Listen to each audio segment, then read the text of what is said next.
तो उस्मान साहब, क्या आपको इसका लॉजिकल रीज़न नज़र आता है? क्योंकि वंस अगेन पीसीबी ने या सिलेक्टर्स ने कोई रीज़न इसका नहीं बताया। क्या फैसला ही गलत था ड्रॉप करने का और ये रियलाइजेशन भी कि गलत फैसला था, वापस ले आओ, या पब्लिक प्रेशर था उस वजह से वापस आए? रैशनल क्या नज़र आता है आपको?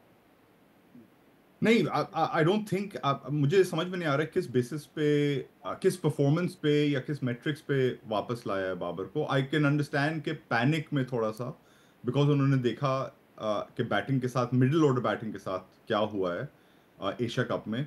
उस बेसिस पे आई थिंक उन्होंने सोचा कि हमारे पास एक कोई ऐसा बैटर होना चाहिए जो एटलीस्ट खेल सके। मगर 3-4 महीने पहले आपने उसी थिंकिंग पे बाबर को टीम से निकाला था। अब मैं आर्ग्यू करता था उस वक्त कि चले ड्रॉप कर रहा है, सही ड्रॉप कर रहा है, बिकॉज आप अपना स्टाइल चेंज करना चाह रहे हैं क्रिकेट में। आप T20 में आप अपना थोड़ा सा अग्रेसिव, इवॉल्व करें आप, थोड़ी ठीक सी है। ज्यादा इंटेंट लाना चाह रहे हैं बैटिंग में। You can argue about that, गलत हो सही सही हो वो एक अलग बहस है। लेकिन अब बाबर को वापस लाना है, जबकि माइक हैसन जो कोच हैं, पाकिस्तान के वाइट बॉल जो कोच हैं, वो ऑन द रिकॉर्ड कई बार कह चुके हैं, नॉट जस्ट वंस बट कई बार कह चुके हैं कि बाबर को पता है कि उसे अपनी गेम में क्या इंप्रूवमेंट लानी है। हम देखेंगे कि अगर वो इंप्रूवमेंट आती है उनकी गेम में इंटेंट के हवाले से और स्ट्राइक रेट के हवाले से, तब हम उसे, obviously we not gonna stop him from coming back in the team. तो उस वक्त से लेके अब तक बाबर ने कोई T20 क्रिकेट नहीं खेली है।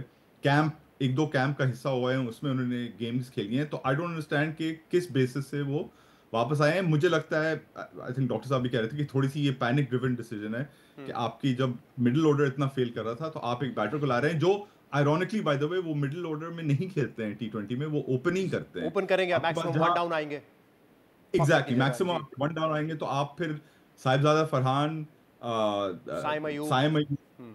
और नाम मेरे फखर तो अब दिमाग से आउट हो गए ना, निकल, फखर बाहर हो गए। जमान को ड्रॉप काफी कर जमाना दिया। आउट हो गया, तो आप वैसे ही उन्हें टॉप ऑर्डर में खिलाएंगे। तो आपका बेसिकली जो मेकअप है टीम का, वो वैसा ही रहेगा। और आपकी जो प्रॉब्लम्स पहले से रही हैं इंटेंट की, पहले पावर प्ले में या पहले 10 ओवर में, जी। वो भी अभी वैसी ही रहेंगी। और तीसरा फैसला जो पीसीबी ने किया है इसी हफ्ते, वो ये है, रिजवान को ओडीआई कैप्टनसी से हटा के शाहिन शाह आफरीदी को कैप्टन बना दिया। अब रिजवान को क्यों हटाया, समी साहब, इसका हमें कोई जवाब अभी पीसीबी की तरफ से नहीं मिला। बट शाहीन को अगर कप्तान बनाना ही था तो शाहीन को तो आपने T20 कप्तान पहले बनाया था, हटा दिया। वंस अगेन, अगर शाहिन शाह आफरीदी किसी फॉर्मेट के लिए बेस्ट सूटेड कैप्टन है तो शायद वो T20 है, 3 दफा लाहौर कलंदर को वहां जितवा चुके हैं, 4 ओवर्स करवाने, प्रेशर भी नहीं है। ओडीआई तो हम देख रहे हैं जो मेन फास्ट बॉलर्स हैं वो ज्यादा स्किप करते हैं, क्योंकि 4 साल बाद वर्ल्ड कप होता है तो बहुत सारे उसमें से नॉन रेलिवेंट मैचेस होते हैं। बट यहाँ पे अब शाहिन शाह आफरीदी पे प्रेशर होगा, वो ज्यादा से ज्यादा वनडे भी खेले, फिर T20 भी खेलना है, फिर PSL भी खेलना है, फिर टेस्ट मैचेस भी खेलने हैं, वाइड टेस्ट बॉलर है हमारे पास। शायद इसकी क्या लॉजिक नजर आती है? ना सिर्फ कि रिजवान की कोई वजह नहीं दी उसे हटाने के लिए, मगर आपने रिजवान का नाम भी नहीं लिया। प्रेस रिलीज जो पाकिस्तान क्रिकेट बोर्ड ने रिलीज करी थी, जिसमें शाहीन को इन लोगों ने कप्तान बनाया, उसमें उन्होंने मोहम्मद रिजवान को मेंशन ही नहीं करा है। मैं तो कहता हूँ बहुत बड़ी चीज हुई है कि रिजवान को एटलीस्ट उन्होंने टीम से नहीं निकाला है अब तक। वनडे टीम में उनका नाम आया है तो वो खेलेंगे तो। लेकिन देखिए लॉजिक अगेन, एक बंदा जिसे अभी 1 साल भी नहीं हुआ था एज ओडीआई कैप्टन, वो ऑस्ट्रेलिया में सीरीज जीता। आपने अभी देखा है कि इंडिया ऑस्ट्रेलिया में हारा है to a second 11 Australian side. India हारा है, पाकिस्तान जीता वहां, साउथ अफ्रीका में वनडे सीरीज जीता। चैंपियंस ट्रॉफी में बेशक उनकी परफॉर्मेंस बहुत बुरी थी, लेकिन आप इतनी शॉर्ट टर्म बेसिस पे आप कैसे सोच सकते हैं? आपने एक बंदे को गलत फॉर्मेट में कैप्टन बनाया। आपने बिल्कुल सही बोला आपने कि वो T20 में प्रॉबेबली शाहीन को ज्यादा सूट करता था, मगर आपने उसे वनडे में कैप्टन बनाया है एक ऐसे बंदे को जो 18 महीने पहले आपने वैसे ही एक सीरीज के बाद एज कैप्टन निकाल दिया था। तो ऑलरेडी आपने राशिद लतीफ, और ये डॉक्टर साहब इस पे बात करेंगे, I am sure doc will talk about this, कि राशिद लतीफ ने बड़ा अच्छा एक ट्वीट करा था कि बेसिकली ये लग रहा है कि कोई डिवाइड एंड रूल किस्म की पॉलिसी लोग चला रहे हैं, जिसमें आपने बाबर को, रिजवान को, शाहीन को, जो आपके सुपरस्टार्स थे, एक दूसरे के खिलाफ आपने डिवाइड एंड रूल करके कप्तान बना के सबको छोटी शॉर्ट टर्म बेसिस पे बना के आपने बेसिकली टीम को आपने बर्बाद कर दिया है। सही। डॉक्टर साहब, क्यों निकाला रिजवान को और क्यों बनाया शाहीन शाह आफरीदी को इस फॉर्मेट पे कैप्टन?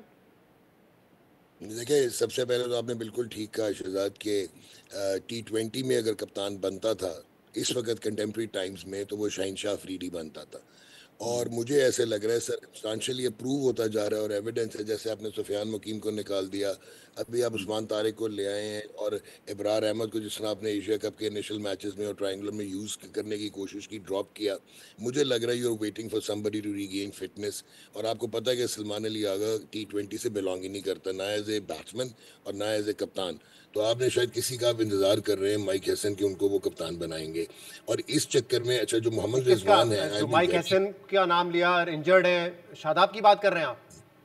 मैं टोटल शादाब खान की बात कर रहा हूँ। अब आगे आप चलें, मोहम्मद रिजवान के क्रिकेटिंग रीजंस ही नहीं है। Mohammad Rizwan is the only one जिसने अभी तक कॉन्ट्रैक्ट साइन नहीं किया हुआ, सेंट्रल कॉन्ट्रैक्ट, एक वाहिद प्लेयर है, और उसने इसलिए नहीं किया कि उसके एशिया कप में अनबन हो गई थी। वो जो टीम थी he was asking for spinners, और उसको वो नहीं दिए गए थे, और बाद में खमियाजा उसने भुगता। हालांकि वो जीत के आया था ऑस्ट्रेलिया में और साउथ अफ्रीका में। दूसरा ये सरोगेट जहां इंडिया 5 एडवर्टाइजिंग स्पिनर की लेके वजह गया से, था, हम शायद 1 या 2 लेके गए थे, ठीक है। जी, और हम एक लेके गए थे, बाकी 2 हमारे पार्ट टाइमर्स थे। और रिजवान का सरोगेट एडवर्टाइजिंग का डेफिनेटली इशू रहा है, जब उसने टेप लगा ली थी और उसने कहा था कि मैं इसमें नहीं इसको करूंगा, और बाद में बाबर और Rizwan played an integral role to get surrogate advertising band, जिसकी वजह से बहुत सारे दुमों में पैर आ गए थे जिनके स्टेक होल्डर्स थे, चाहे वो मीडिया हाउसेस थे या कुछ फ्रेंचाइज थी या even cricketing bureaucracy of PCB। तो वहां से वो विलन बनते चले गए। He is an unwanted man, he is not a cricketing establishments man. वो अपने डिसीजन खुद लेना चाहता है, सो ही इज अनपॉपुलर। उस्मान ने बड़ी अच्छी बात की, मुझे भी मिरेकल लगा है कि उसको वनडे की टीम में रखा हुआ और उसको भी बाहर नहीं किया। सो ये सिर्फ कंपेलिंग चेंजेस हैं, और शाहीन को आपने सिर्फ फिट किया है। अगेन मैं समझता हूँ 2 फ्रेंचाइजेस जो हैं उनका बहुत इन्फ्लुएंस हो चुका हुआ है अब on Pakistan cricket and it's merits and demerits. Right, इसमें इस प्रोग्राम में हमने शिरकत की दावत दी थी PCB ऑफिशियल्स को, और हमने कहा था या तो खुद आ जाएं या अपना मौक़िफ़ दे दें इन तमाम फैसलों के पीछे रीज़न्स क्या है, लेकिन उनकी तरफ से कोई जवाब नहीं आया।